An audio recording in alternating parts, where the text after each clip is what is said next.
Hola, hola, ¿cómo les va? Bienvenidos. Gracias por estar aquí con nosotros una vez más y acompañarnos en este lindo compartir. Am, Ofrendas es el título de la porción traducida al español de esta semana, la parashá Trumá, traduce ofrenda. Yo le puse por título a esta intervención, ofrendas. La porción va desde el Éxodo capítulo 25, versículo 1, hasta el 27, 19. Pero la porción empieza hablando con este tema y de ahí toma su nombre. Dice Éxodo 25, 1, 2. El Eterno habló a Moisés diciendo: di a los hijos de Israel que tomen para mí ofrenda de todo varón que la diere de su voluntad, de corazón, tomaréis mi ofrenda. Es imposible, me resulta del todo imposible obviar una vez más el tema principal de esta porción. Saltármelo, pasármelo por encima. Lo he evitado por varios años al tema específico de la porción, si bien más adelante habla de otras cosas, pero el tema específico de la porción desde el título mismo, desde el nombre, lo he obviado, lo he saltado debido a razones muy personales que tienen que ver con el tema. No quiero vivir mencionando el tema, la palabra, vivir hablando de dinero me parece que rompe un poco el pudor al margen de cómo se haga. Entonces, debido a eso, a la naturaleza misma del tema, de hecho que ofrenda implica que alguien aporte y como normalmente a quien se le aporta termina siendo el que termina hablándolo, esa es la información que está en el colectivo. Entonces, me he cuidado de ello. Debido también a los desastres que se han hecho en nombre de este tema, de hablar de la ofrenda, de la importancia de la ofrenda, de cómo todo pasa por ahí, etcétera, etcétera. Por todo ese tipo de cosas, durante varios años me he limitado de tocar el tema cuando pasamos por esta porción o algunas otras parecidas. Pero me parece que es la oportunidad y el tiempo para hacerlo. Es la oportunidad y el tiempo de tomar el tema en cuestión y hablarlo. Si bien, por supuesto, guardando las debidas distancias. No significa, bueno, durante todos estos años me he cuidado de hablar del tema de las ofrendas y todo esto, así que hoy vengo a hablar y vengo a pedirles ofrenda. No, vengo a hablar del tema. Hasta ahí. ¿Por qué? Porque es el tema de nuestra porción. Y a partir de ahí, lo primero que debo decir, lo primero que hay que decir, es que es un tema más. Es un tema más en la escritura. Y esta expresión, un tema más, está bonito el título, hubiera podido ser el título del mensaje, un tema más. Pero bueno, ya está. Pero el hecho de que sea un tema más lo podemos entender en distintas perspectivas. Primero, es un tema más. Hay que hablar como cualquier otro tema. Requiere atención como cualquier otro tema. No podemos diseccionar la escritura y decir, vamos a hablar de esto y de esto no, dejémoslo aquí, escondamos este tema, porque hay temas espinosos que no gustan, que molestan, que inquietan, que incomodan. Es un tema más, hay que hablarlo. Pero también lo podemos entender como es un tema más, no hay ningún problema. Se lo podemos decir a los colegas, es un tema más. No es el gran tema de la escritura, es un tema más que requiere su atención y hay que hablarlo. No debe ser el tema favorito o el más importante o el recurrente o del que constantemente estemos hablando. Las ofrendas, hay que ofrenda, traigan ofrendas, sobre todo si son para mí, denme ofrendas. No, es un tema más. Entonces, no podemos andarle teniendo miedo a ciertos temas. Por lo tanto, vamos a hablar del tema en cuestión. Dice el texto de la Torá, el Eterno habló a Moisés diciendo, di a los hijos de Israel que tomen para mí ofrenda. Dios pide ofrendas, es un tema más el ofrendar, pero es un tema al que le deberíamos prestar la suficiente atención y profundizar en él como tantas veces profundizamos en cualquier otro tema al que nos inquiete la Torá, la ofrenda. Dios planea en la administración del mundo, en la comunicación con su pueblo, según lo entiende Moisés, se requiere de la institución de cosas. En este caso, el proyecto que tienen enfrente es el levantamiento del Mishkan, del tabernáculo que se hace con distintos materiales, telas, telones, maderas de distintos tipos, metales preciosos, oro, plata, bronce, etcétera. Y alguien los tiene que traer, que son metales que salen de la tierra, no son metales que llueven del cielo. Salen de la tierra y los terrestres, entiéndase, Adama, tierra, Adam, terrestre, terrícola, Benei Adam, hijos de Adán, todos nosotros, los que traemos los elementos de la tierra. Entonces dice Dios, que traigan ofrenda para el proyecto que tenemos, para que construyan lo que esperan tener. ¿Qué esperaba el pueblo tener? Un lugar de reunión. Eso es lo que significa tabernáculo o mishkan, el lugar de reunión con la presencia divina. Así que vamos entendiendo aquí principios. Parte del continuo trabajo de construcción del mundo, de lo que esperamos en ese mundo, requiere de la participación activa de los que decimos esperarlo. Y digo, requiere de la participación activa porque es cierto que muchas de las cosas que esperamos las pedimos al cielo, las rogamos al cielo, las esperamos del cielo, pero siempre hay vamos a ser prudentes, vamos a decir un 50-50. Hay cosas que aporta el cielo y hay cosas que nos toca a los terrícolas, a los terrestres, a los Benei Adam.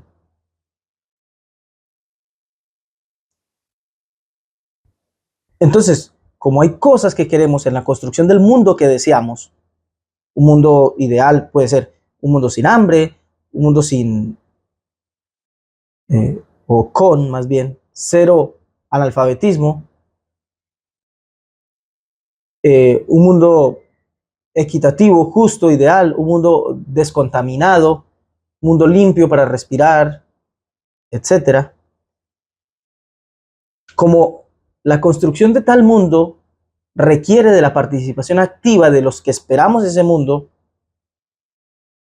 cada proyecto que se lleva a cabo en cualquier esfera de la vida demanda cosas, ingredientes, insumos, materiales, mano de obra calificada, etcétera, etcétera, etcétera. Cualquier proyecto, vas a hacer un proyecto mínimo, vas a hacer un arroz con pollo para invitar a un par de amigos. Y el pollo, el arroz, y las verduras, y los condimentos, y la sal, y con qué se va a acompañar, y el agua como mínimo para bajarlo. Todo requiere. Va a ser un proyecto medianamente más complicado, o no complicado, un poquito más complejo, más organizado, y ya requieres quién está a cargo, quién toma las decisiones, si algo sale mal, a quién le decimos, si falta el presupuesto, etcétera. Se requiere de ingredientes, de insumos, de materiales, de aportes, de mano de obra, de administración. Requiere, en definitiva, aportes. Otra manera de llamar a esto es ofrendas. ¿Qué es la ofrenda? Lo que se ofrece. Ya está. Después nos vamos al hebreo o al griego, a lo que ustedes quieran. Después buscamos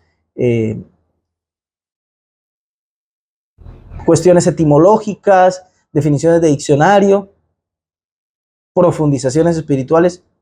Una ofrenda es lo que se ofrece. Cuando quieres llevar a cabo algún proyecto, necesitas de una oferta de materiales para llevarlo a cabo. Eso se convierte en una ofrenda con sentido, una ofrenda con propósito. Claro, como está escrito en la porción, me traerán ofrenda de tal y tal cosa, y el versículo 8 dice, Dios, y harán un santuario para mí, y habitaré en medio de ellos. Y harán un santuario para mí, y habitaré en medio de ellos. ¿Qué quería el pueblo?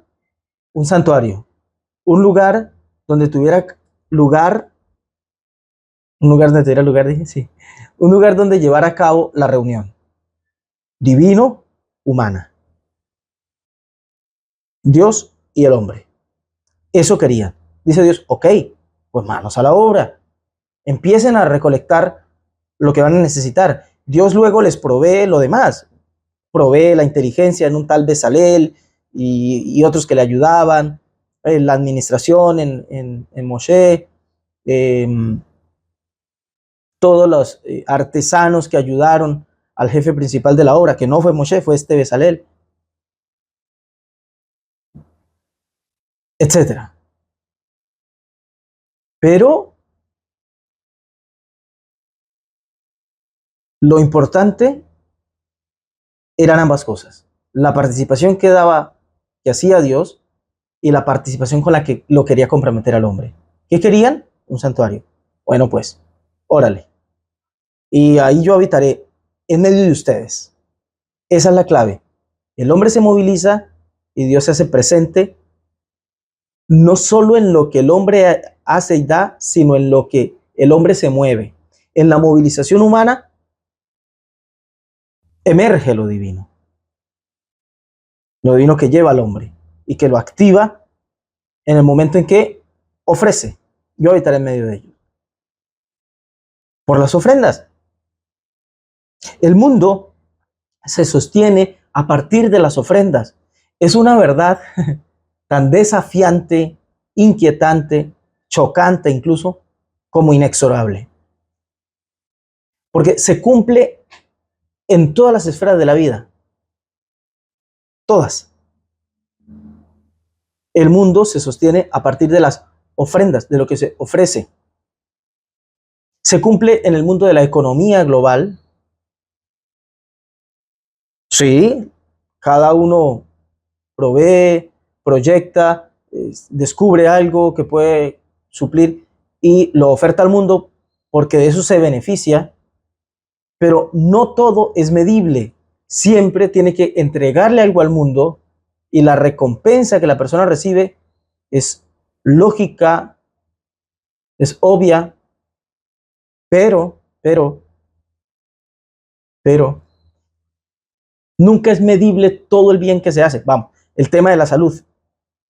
Claro que quien descubre una vacuna tiene una ganancia, los comercializadores, las farmacéuticas y demás, pero la oferta que le hace al mundo, la ofrenda que le hace al mundo, el que descubre el antígeno, no sé, el descubrimiento como tal, y que le da razón de ser a la vacuna, esa es una oferta incalculable en precio. Tenemos en Colombia el gran, siempre hay que citarlo porque lamentablemente nos hacemos famosos por otro tipo de personas, pero estas son las personas que de verdad deberían hacernos famosos. En Colombia tenemos un premio Nobel de la ciencia, Manuel Elkin Patarroyo, conocido por el descubrimiento de la vacuna contra la malaria. Mucha gente se hizo rica con eso, las comercializadoras, ¿cómo se llama? Farmacéuticas y demás.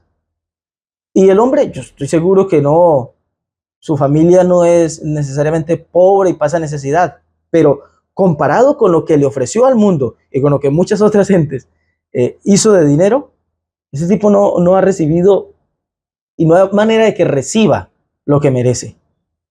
Que lo que él hizo fue una ofrenda al mundo. Sacrificarse, estudiar, trasnochar. De seguro que hay muchas otras maneras en su trabajo en que él tenía posibilidades de avanzar económicamente. Pero quien se dedica a buscar un descubrimiento, sobre todo este tipo, en el tema de la salud, pero también de la economía, a buscar algo que le cambie la vida al mundo, ¿no? Algo como utilizar mejor los recursos naturales, el sol para producir electricidad, el agua para no tener sobreexplotación y que perdure en el tiempo, etcétera. Son gente que, si bien buscan satisfacer una necesidad propia y personal, le ofrecen al mundo todo su sacrificio, su entrega, su saber, su desgaste, que de seguro siempre vamos a encontrar formas de ganarnos la vida, de ganarnos la mejor, con muchos intereses y ganando muy bien, que dedicándonos a descubrir cosas que les sirvan al común. Pero gracias a esos que se disponen a hacerlo, tenemos un mundo como el que tenemos. Que puede ser mejor, que pudiéramos estar más sanos, que pudiera ser más equitativo, lo que sea, pero nos sostenemos y todo eso gracias a las ofrendas. Se cumple esto hasta en las esferas más simples, locales. Por ejemplo, en el control de un incendio en una pequeña parcela en el más alejado de los campos. Que pongo un ejemplo tan preciso y tan extraño, porque lo viví. Alguna vez fui a visitar a un tío campesino, en alguna que otra ocasión se los he mencionado. Agricultor, vive en el campo, toda su vida la ha vivido en el campo. Cultiva la tierra. Y recuerdo en esas vacaciones, yo era un niño, 9, 10 años tal vez. Recuerdo que en aquella ocasión estábamos ya acostados. En el campo se acuesta uno muy temprano. Y llegó alguien a contar, que por allá doña Pepita se fueron a quemar algo y se les prendió y se les regó el fuego y tiene un potrero ahí que está consumido por la llama. La primera actuación, actitud, no sé cómo, reacción de mi tío en aquella ocasión fue, y vamos a ayudar a pagar eso. No era amiga, no era familiar, él no tenía ya su cultivo. Pero ¿qué importaba eso? Eso no son los códigos del campo. Esos no son los códigos de los campesinos que al día de hoy nos siguen sosteniendo en términos alimentarios. Los códigos es, hay esta necesidad, vamos todos allá a apagar ese fuego. Y allá fuimos, todos a ayudar con algún palito, una ramita, a golpearle fuego, a apagarlo.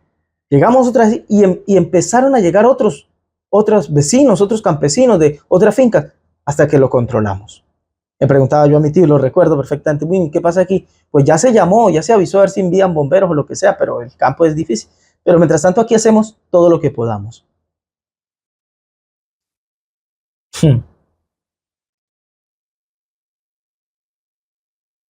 ¿Qué importa que eso no tuviera que ver con uno? Se contamina el ambiente. No sabe uno las dimensiones de un incendio. O sí sabe, bueno, hoy con la televisión se ve todo lo que puede llegar a ser, cómo puede llegar a abarcar un pequeño fuego. Luego, hectáreas y hectáreas.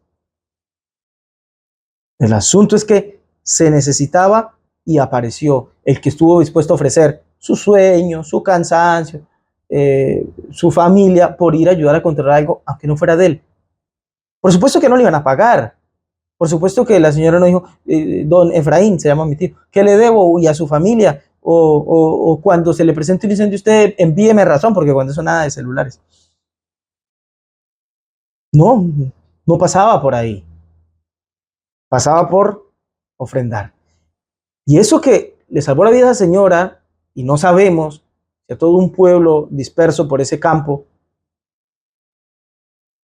y la seguridad alimentaria, la economía de mucha gente, porque cuando hay desastres que consumen la agricultura, se suben de precio los productos, etcétera. Ustedes saben, ¿no? Lo del efecto mariposa, como una pequeña cosa, pum, pum, pum, pum, lleva a 10,000 cosas. Todo por la ofrenda de iletrados campesinos, rudimentarios ellos. Nosotros, pues, porque yo estaba ahí también, ofrendándole al mundo que queremos ver. El mundo es todo esto para decir, el mundo se sostiene por las ofrendas. En cualquier área, ya lo dijimos, salud, economía, seguridad. Me alegra cuando veo. No quiero poner ejemplo mío porque es fastidioso ponerse uno como ejemplo. Fastidioso para uno hacerlo y para el que le toca escuchar.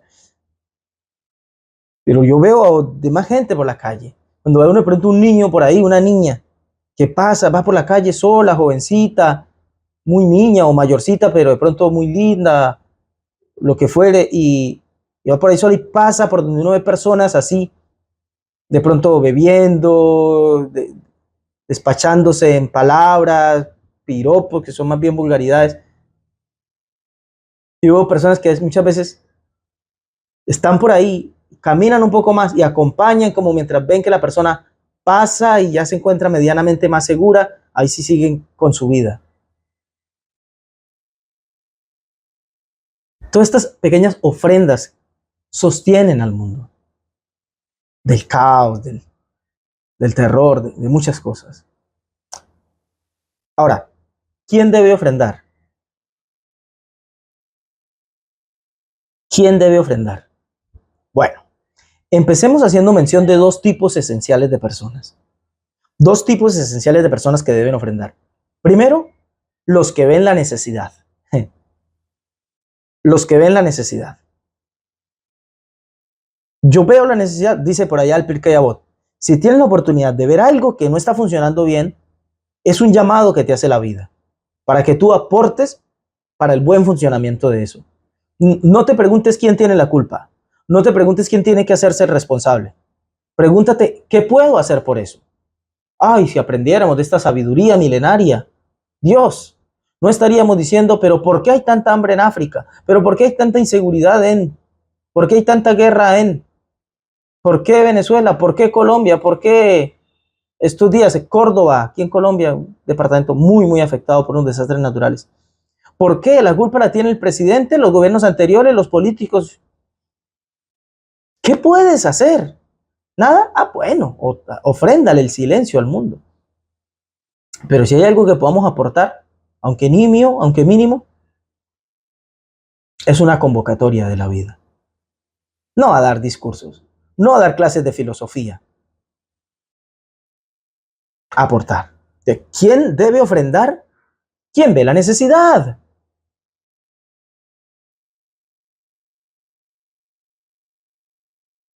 Y el otro tipo de persona que debe ofrendar es quien lo necesita. Quien necesita la ofrenda debe ofrendar. Ya me explico. Tú eres el que ve un mundo que funciona mal. ¿Te gustaría un mundo más seguro para tus hijos? ¿Te gustaría un mundo más equilibrado y justo económicamente para ti y para tus hijos?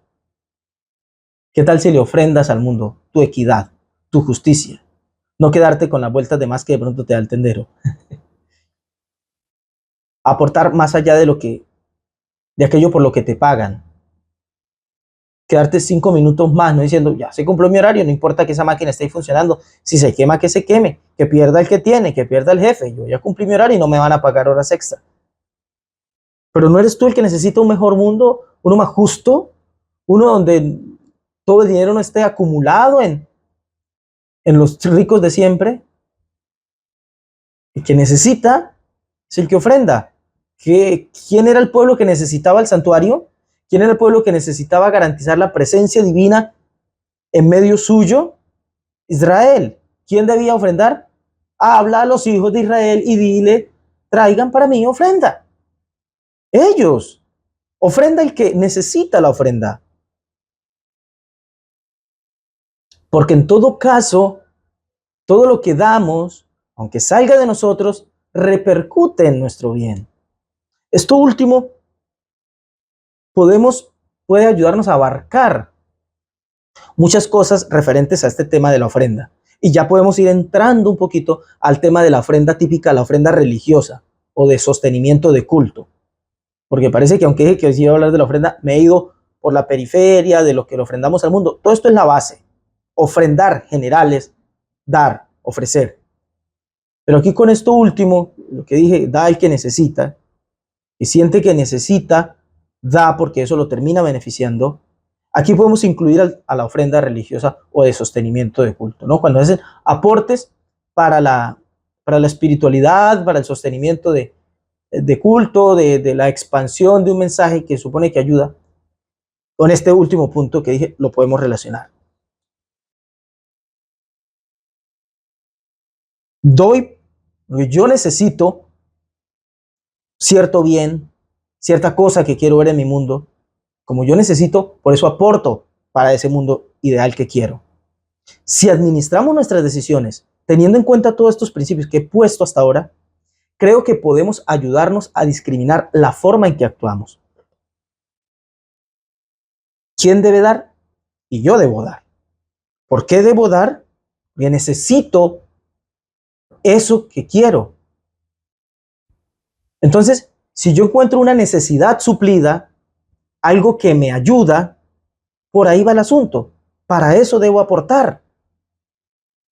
Entonces, si yo recibo de alguien instrucción, enseñanza o acompañamiento, consejo, guía, dirección, luz, apoyo, ¿cómo es la palabra en inglés? Support, soporte, se traduce como apoyo, ¿no? Pero me gusta esta palabra en español, soporte. El apoyo, la ayuda es eso, alguien que te soporta, que te sostiene. Si encuentro eso, y eso es lo que yo siento que quiero y que necesito, pues yo debo ser de los que ofrendo. Entonces, si no encuentro nada de eso, es un indicador que me dice, bueno, no debo aportar, o por lo menos no ahí. ¿En qué sentido lo digo? Que llegan normalmente personas, y hemos tenido que ayudar personas, que han sido explotadas económicamente por figuras, por personas o por organizaciones religiosas, que dicen, vivo ahí atado y he quedado como atado en mi mente, y que siento que si me aparto de ahí, le fallo a Dios, me fallo a mí mismo, le fallo a algo, porque todo el tiempo dieron ahí, combinados por narrativas, por lo que fuera, a quedarse ahí aportando. Y bueno, ¿y qué te da? No? Ni hablamos, ni una charla, ni de vez en cuando, de hecho ni asisto a tal lugar, pero me quedé ahí con esa sensación de que debo siempre estar dando. Y bueno, no hay relación, no hay saludo, hace parte por ahí de cadenas que de cuando en cuando te llegan. Ahí no te ves obligado a dar porque ¿de qué te nutres de ahí? ¿De qué te alimentas de ahí? No hay una necesidad suplida. Yo aporto si hay algo en lo que me eh, relaciono. Ahí hay una relación, en algún sentido, está bueno y me aporte. Ahora, cuando analizamos las cosas desde este punto de vista, llegamos a otra conclusión muy valiosa. Desde esta perspectiva, no hay ofrenda pequeña. Porque fíjense que todo esto que decía, muchas veces no hay relación, pero sí queda ahí como un compromiso de aportes. Y ese aporte es valorado, aun cuando no haya relación, es valorado en la medida de rubros, de montos, de cantidades, de porcentajes. Pero la realidad es que en términos de ofrenda, no existe tal cosa como ofrenda pequeña. Hay gente que dice por ahí, una pequeñita ofrenda. ¿Qué es eso? No hay adjetivo calificativo para la ofrenda. Solo existe uno. Lo vamos a ver ahora más adelante. Solo existe un adjetivo calificativo para la ofrenda. Pero eso de pequeña, grande, abundante, hay ofrenda. Es el aporte que alguien puede hacer. Si es una persona acaudalada, aportará bastante. Si es una persona limitada, aportará dentro de sus límites. Si una ofrenda es valorada por el monto, oh, cuidado, cuidado, ¿a dónde se está yendo esa ofrenda? La porción nos abre una convocatoria a traer desde oro y metales, los metales más preciosos, hasta las telas más rudimentarias que tal vez podamos imaginar. Dice, traerán ofrenda a los hijos de Israel de oro, plata, bronce, madera de esto, esto y esto, telas de, pieles de, tejón de. Porque cuando se trata de aportar, no importan cantidades, valores, calidad de materiales o lo que sea. Importa la disposición a aportar. Que la persona quiere aportar. Eso es lo que realmente importa. Pero esto último amerita detenernos un poco más. Eso de las cantidades, del valor que se le da de parte de quien lo recibe a ciertas ofrendas. amerita un poquito de profundización. ¿Cuánto aportar? ¿Cuál es el ideal de aporte? Y aquí hay que mencionar a una de las palabras más temidas, fastidiosas, explotadas, manipuladas y trilladas en todo tipo de ambientes que son o fingen ser espirituales y religiosos. Es, a saber, el diezmo. Ta, ta, ta, ta. A mí me incomoda solo mencionar la palabra, como dije al principio, por cuestiones personales. Y aquí, ¿cuál es la razón personal? Mencionar este tipo de palabras, no importa qué tan objetivo sea y cómo lo expliques, lo que queda en el ambiente por cómo se ha manejado es que mencionas la palabra, mencionas el tema, explicas el tema para dejar un mensaje subliminal de tráemelo a mí. Y quiero mantener eso lejos de mí, porque he visto los estragos que se han hecho con esto, el abuso que se hace con esto. Pero es una palabra más, como lo dijimos de la ofrenda. La Biblia lo menciona y de manera específica. Y ese simple hecho hace que también sea un tema más al que hay que prestarle atención. Ya está. Ya está. La Biblia menciona la palabra diezmo. Lo explica. O, bueno, no sé si lo explica. Lo menciona. Lo instituye. Lo regula. Lo reclama. Bueno, está por aquí y por allá. Como un tema más. De nuevo, no vamos a hacer aquí explotación del tema y a convertirlo en lo más importante, como por ahí se ha dicho, que es el tema central, que si lo ves bien, yo puedo escoger cualquier tema, puedo decir que el tema central de la Biblia es el diablo. Dije cualquier cosa que me ocurrió. Y buscar 10.000 cosas, hacer que todo apunte hacia allá. Son enfoques. También así habrá quien diga que es el diezmo. Oí por ahí, yo no sé, alguien me daba quejas de que escuchó a un predicador X decir que el pecado original fue robarse el diezmo. Así con esas palabras. Porque dejan en el subconsciente de la persona, tú no diezmas, te estás robando y bueno, la categoría de ladrón, todo eso es manipulación. A veces consciente, a veces inconsciente, pero en todo caso manipulación. ¿Por qué? Porque ese árbol era el que Dios había pedido para él y no sé qué, y de este no coman, entonces se saltaron el principio del diezmo y bueno. Mire, no voy a perder el tiempo con demostraciones de ningún tipo que terminen en manipulaciones vacuas. Que mire que el diezmo está escondido aquí, que sí, era cosa del Antiguo Testamento, del Nuevo Testamento, de la ley, de la no, que si los creyentes, que si este tipo de personas, que si aplica o no aplica, que si hay otro.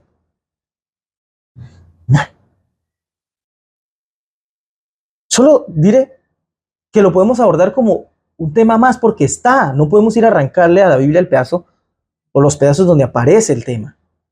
Es un tema, lo podemos ver como un tema más, pero que como aparece ahí, es importante, tiene una inteligencia el concepto. Hay algo que se supone que va a beneficiar al hombre si se relaciona con este tema. Así como cuando la Biblia menciona el tema de la dieta, se supone que el hombre se va a ver beneficiado si se relaciona con el tema de la dieta. Si se relaciona con el tema de ciertas prácticas de haz esto y aquello, es porque ahí hay un beneficio. No hagas esto y aquello, porque hay un beneficio. Así, con ofrenda, con el pecado, con la generosidad, con el diezmo, con todos. Es un tema de la vida. La vida está permeada por esta realidad también, también como con los otros temas. A ver si con una ilustración logro hacer entender mi punto. Hace unos días, un amigo que estuvo compartiendo con nosotros en casa nos contaba una historia. Una historia que he visto repetirse una y otra y otra y otra y otra vez. Varias veces. Y lo he hablado con varias personas. Y me contaba a él, así como otros, de ciertas cosas que quiso evitar, ciertos dineros que sentía que debía aportar por aquí y por allá. Y la forma como él terminó donde todo empezó. Quiso evitar, sentía que, uy, esto es para esto y aquello otro, pero me puede servir para esto y aquí y allá. Y yo sentía que debía aportar algo, sentía que debía hacer. Dije que no, lo usé para otra cosa y al final me pasó justo ahí un imprevisto, terminé gastando más de eso y no pude hacer lo que quería y quedé con esa sensación de conciencia incómoda y fastidiosa. Las conclusiones, las mismas de siempre. Las mismas de siempre. Lo que no das por aquí, se te sale por este lado y al final te queda esa sensación, esa desazón de que hubiera sido si hubiera hecho lo que sentía en mi corazón hacer. Al final comentaba con él y con otras personas he comentado lo mismo. Es que el mundo está constituido así. El mundo está constituido así y le explicaba. El mundo funciona en un sentido 50-50, como les dije, aportes humanos, aportes divinos, como lo analicemos, pero en el sentido de la administración, el mundo parece funcionar 90-10. De todo lo que recibes del mundo, el mundo está constituido para que reinvirtamos en el mundo. Reinvirtamos aquí. De lo recibido, demos. Por allá, en otro contexto donde se habla de una ofrenda, cuando David colectó de entre el pueblo ofrenda para construir el templo, se levanta en oración y dice, de lo tomado, o sea, hubo abundancia, ofrenda de oro, de todo tipo de cosas, y al final se levanta una oración para decir, nos has dado inimaginablemente, y de lo recibido de tu mano, te damos. El mundo está constituido así, cuando nos alineamos con el mundo, en razón de dar y recibir, empezamos a funcionar de una manera equilibrada. Nos equilibramos nosotros y entramos en relación, en consonancia, en afinidad con el equilibrio cósmico. Del mundo no podemos solo tomar, de Dios no podemos solo tomar, a la vida no podemos solo pedir. Del mundo tomamos, por lo tanto, al mundo damos. De Dios tomamos, por lo tanto, a Dios damos. De la vida recibimos, por lo tanto, a la vida le ofrecemos. Así está constituido el mundo. Y como el mundo funciona así, es algo que se cumple con nosotros o a pesar de nosotros. Mira la vida y tú enciérrate, no muevas el auto, no encienda las luces y verás que mes a mes, día a día, semana a semana, la vida hace que de ti tenga que salir. ¿Sale porque quieres o sales porque sí?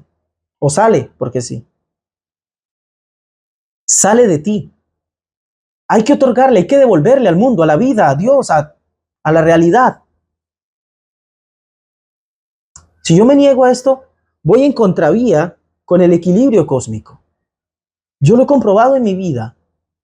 Y se lo dije a este amigo y te lo digo con quien charlo y me toca el tema. El mundo funciona bien cuando yo me alineo con esta realidad. Malaquías 3:10, ese texto aterrador de escuchar para muchos, lo pone así. Dice, traed todos los diezmos al alfolí y haya alimento en mi casa. Pruébenme ahora en esto, dice el Señor. Si no, os abriré las ventanas de los cielos y derramaré sobre vosotros bendición hasta que sobreabunde. Reprenderé también por vosotros al devorador y no os destruirá el fruto de la tierra ni el fruto de vuestra vid. Ni vuestra vid en el campo será estéril, dice el Señor de los ejércitos. O sea, alíñense con esta realidad. Traigan el diezmo. ¿Te acuerdan de la fórmula 90-10? Toma el 90% de todo lo que el mundo te ofrece y busca el modo de reinvertir el 10. El diezmo. El 10, así está constituido el mundo está permeado por esto. 10 plagas en Egipto. El mundo fue hecho a partir de 10 palabras, explican los sabios. 10 palabras creativas. Porque el 10 es la totalidad. El 10 representa lo completo, nuestro sistema numérico. El 10 es la unidad completa. El 10 representa todo. Cuando yo involucro en un 10, estoy diciendo que todo yo está permeado por la realidad que lo trasciende todo. Cuando yo entro en esa dinámica, me equilibro con el mundo. Y no vivo peleado con la realidad, sino fluyo con la realidad. y me veo en la abundancia, me relaciono con la abundancia, fluyo, fluyo, de fluir, sí, fluyo creo, con la abundancia, no con el caos, no con el desorden, no con el devorador, no con la destrucción, no con la esterilidad. Es una percepción, una forma de ver la vida. Y no es que vamos a decir que quien actúa ofrendando o diezmando no pierde ni un chinche, ni una moneda se le escapa del bolsillo o cosa parecida. Y eso ya sería empezar a manipular la información. Es que el asunto es lo que pasa en la persona. De eso es lo que se trata realmente. Si yo voy por la vida y yo decido aportar, no que la vida me saque, no que el equilibrio cósmico empareje las cosas, sino que yo decido equilibrarme, entonces yo no veo la pérdida. Yo decidí aportar y caray, el mundo va a tomar de mí. Pues mucho mejor que yo sea el que decide dar, el que decido o a tomar de lo mío y lo aporto aquí. ¿Por qué? Aquí, lo que vimos al principio, porque aquí me acompañan, me nutren, me enseñan, me guían, me iluminan, tengo un soporte, tengo un apoyo ahí. Yo decido ponerlo y no que la vida me quite. Entonces sí, más adelante puede haber pérdidas si soy un comerciante, un negociante, o así sea que se me cayó el billete del bolsillo, pero yo no lo veo como pérdida. Yo no veo que la vida me está equilibrando y me está sacando lo que yo me niego a dar. Esas son cosas que pasan en la vida, pero el yo, importante, esencial, vive en el flujo y en la abundancia y marcha hacia adelante y no se queda con esa conciencia de, ah, caray, la vida me estará acomodando a los tronazos la espalda. Tantas veces hice esto y ahora salió mal este trámite y ahora perdí aquí este dinero bobamente. ¿Será que la vida me está queriendo equilibrar? ¿Será que la vida me está queriendo emparejar, alinear? Y como no lo hago voluntariamente, pues la vida a los tronazos. Esa conciencia se pierde cuando yo me alineo con este modo de funcionamiento del mundo. De eso es de lo que se trata, de mi percepción en todo esto. Entonces, más allá que un número fijo odioso, el 10%, porque más de uno se inquieta, ¿no? Con la idea de que es un mínimo bastante alto. Uy, el 10. Siendo que lo podemos ver también como un máximo. Unos colegas deben escuchar esto. Un máximo, ¿eh? No debería pasarse de ahí. Pero qué raro que cuando se habla del 10, mínimo eso. Si quieres de ahí para arriba, no, bendito sea, bienaventurado. Y entonces ya no es tan importante la cifra. Esto es muy importante. Pero primero cierro la idea. Más allá que un número fijo, pesado, es una alineación con el mundo a nivel espiritual. Es un arquetipo que representa la totalidad, como dije recién. Por lo tanto, volviendo a esto de lo que mínimo o máximo, no debería excederse de ahí, ¿eh? Y mucho menos movidos por la manipulación. Debe ser mínimo esto, pero si quieres dar más de ahí, porque si das más de ahí, estás demostrando que no solo cumples, sino que eres generoso. Y el generoso, cuidado con la manipulación. Es más, ni siquiera en el fijo de llegar al 10%, tampoco debe ser movido por la manipulación. Tomar cualquier información para dejar a la persona ahí presa de la idea de que tiene sí o sí que ser ese monto y no hay negocio ahí, es innegociable, como dice por ahí, ya es manipulación. Y se rompen todos los cánones, porque el principal requisito de esta ofrenda que estamos viendo en la porción es uno, lo que dejé en el aire, el único adjetivo calificativo que debe acompañar a la palabra ofrenda es voluntario. Habló el Señor a Moisés diciendo, di a los hijos de Israel que tomen para mí ofrenda, de todo varón que la diere de su voluntad, de corazón, tomaréis mi ofrenda. Sin voluntad humana no hay nada.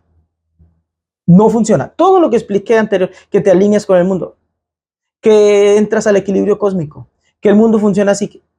Si todo eso no es solo información que tú procesas y mueve tu voluntad, si se vuelve manipulación, chantaje emocional, espiritual, deja de funcionar para ti y para mí. Deja de funcionar.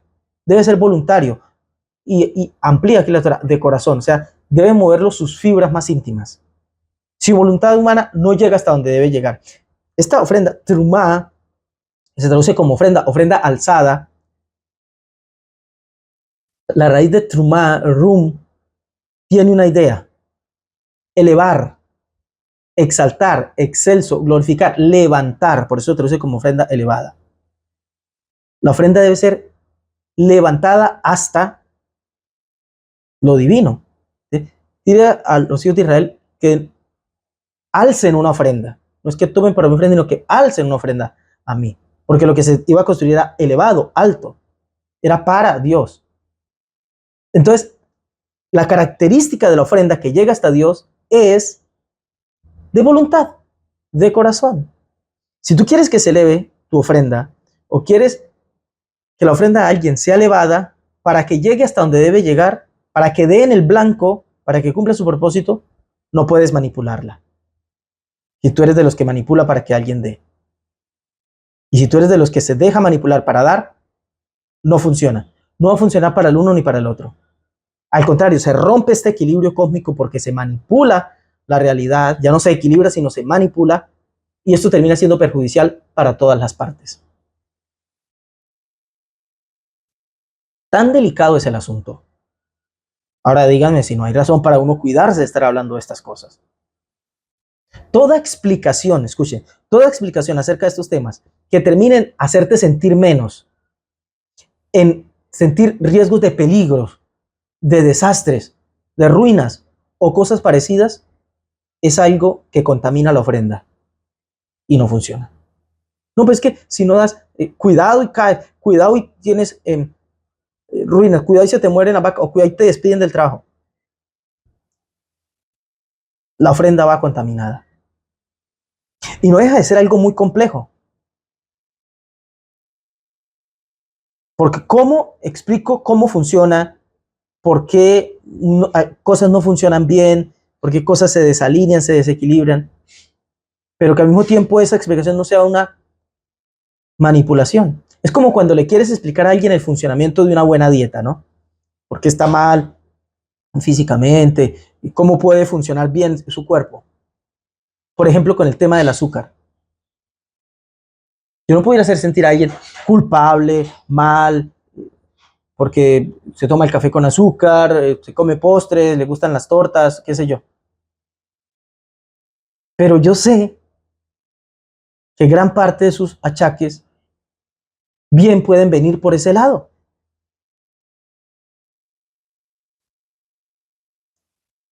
Entonces, yo no puedo decirles, estás mal por el azúcar, es que tienes que dejarla, ¿cómo eres de bruto, de necio, de lo que fuera, por consumir azúcar? No, pero por ahí va. Así más o menos como funciona este tema. Que explicar suficiente todo esto que hemos dicho, pero no llegando al extremo de que la persona sienta, ahora me toca porque es que si no ruina. Es complejo. Ahora, hablando esto del chantaje y la manipulación, tampoco funciona el otro tipo de manipulación basado en las expectativas. No es que, cuidado que te viene ruina si no haces esto o aquello. Tampoco funciona de, haz esto y aquello y entonces te vendrá prosperidad. Y si ves, está escrito, probadme ahora en esto, si no derramaré bendición. ¿Ves? Prueba, trae, ofrenda, diezma, da y verás que. Porque estoy manipulando con las expectativas a alguien para hacer. Y así no funciona. Primero, porque ¿quién eres tú que hablas a los demás? O yo o el que sea, para predecir cosas que escapan totalmente de nuestro control. ¿Quiénes somos tú y yo? ¿Quién es cualquiera para decirle, mira, haz esto y Dios te va a dar? ¿Tú sabes cómo se administra el mundo? ¿Tú sabes lo que va a pasar con una persona, con un grupo, con cientos, con miles de personas? ¿Tienes la mente de Dios?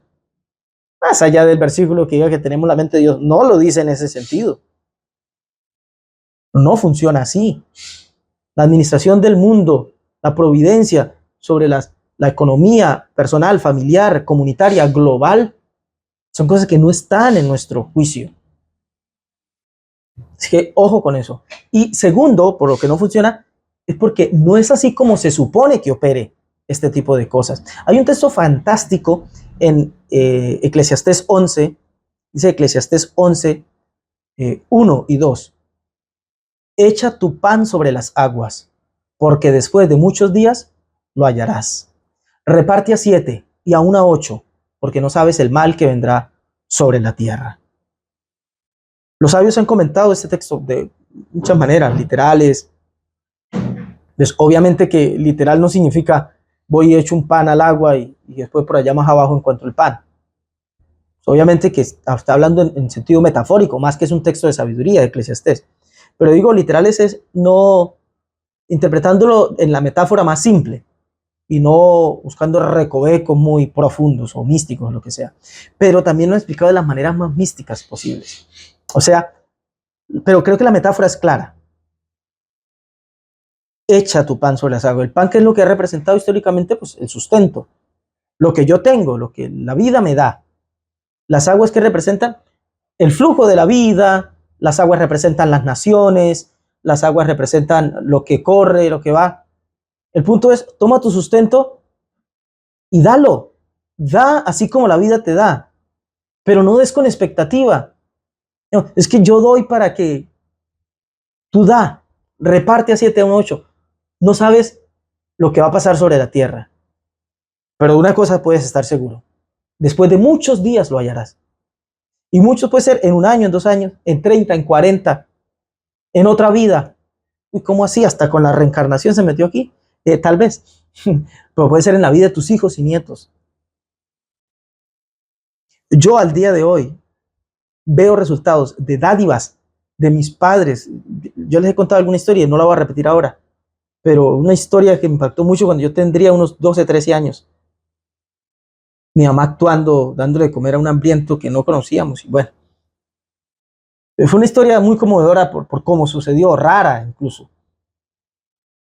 Pero lo cierto es que al día de hoy, cuando hay momentos difíciles y yo veo una mano operando ahí, una mano sobrenatural operando en momentos difíciles económicos en mi vida, yo siempre, inexorablemente, el recuerdo me lleva allá a aquel día.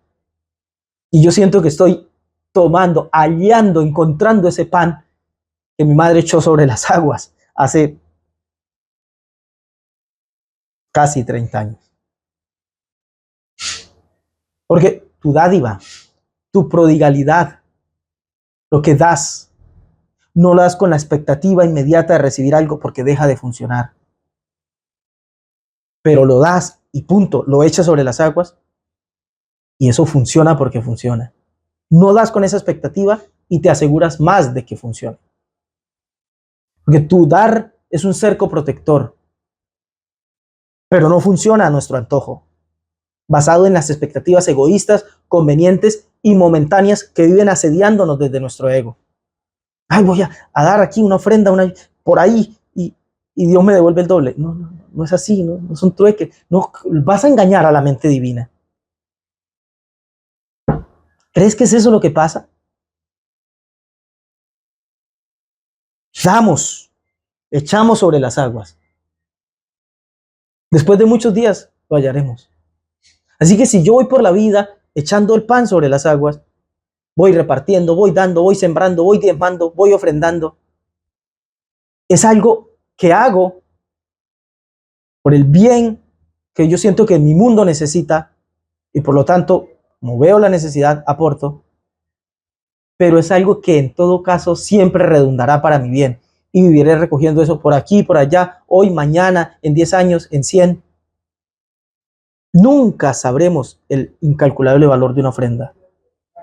Nunca sabemos cuándo es que vamos a recoger. Pero ir haciéndolo por ahí es asegurarnos una cosecha continua. Es asegurárnosla. No es dar para que me den. Es asegurarla.